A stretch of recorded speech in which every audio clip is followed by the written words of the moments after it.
আর তোমার বিয়ে তো ঠিক করে রেখেছে আমার একমাত্র মেয়ের সঙ্গে। তুমি আমার কথাটা শোনো। আসসালামু আলাইকুম ভিউয়ার্স, আশা করি সবাই অনেক ভালো আছেন। এটা আমাদের গল্প নাটকের গত পর্বটি দেখার পর আপনাদের মনে হয় অনেক প্রশ্ন। সাজ্জাদ কি সত্যিই একে ছেড়ে দূরে চলে যাবে, নাকি তাদের ভালোবাসা সব বাধা জয় করবে? আজকের ভিডিওতে আমি আপনাদের জানাবো 27তম পর্বে ঠিক কি কি বড় ঘটনা ঘটতে চলেছে।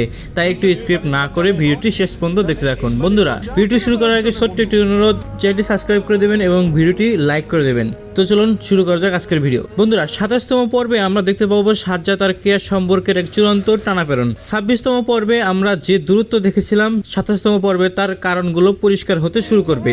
সাজ্জাদ হয়তো তার পরিবারের চাপে পড়ে এমন কোনো সিদ্ধান্ত নেবে যা কেয়াকে অনেক বেশি কষ্ট দেবে। অন্যদিকে কেয়াকে দেখা যাবে এক নীরব প্রতিবাদের ভূমিকায়। সে কি সাজ্জাদের এই পরিবর্তন মেনে নেবে, নাকি নিজেই সম্পর্কের রীতি টেনে দূরে চলে যাবে? এই পর্বে মোহাম্মদ মুস্তফা কামাল রাজ ভাইয়া এমন কিছু ইমোশনাল সিন রেখেছেন যা দর্শকের চোখে পানি এনে দেবে। হয়তো দেখা যাবে বৃষ্টির মধ্যে সাজ্জাদ আর কেয়ার কোনো এক না বলা কথা কিংবা দীর্ঘশ্বাসের এক করুণ দৃশ্য।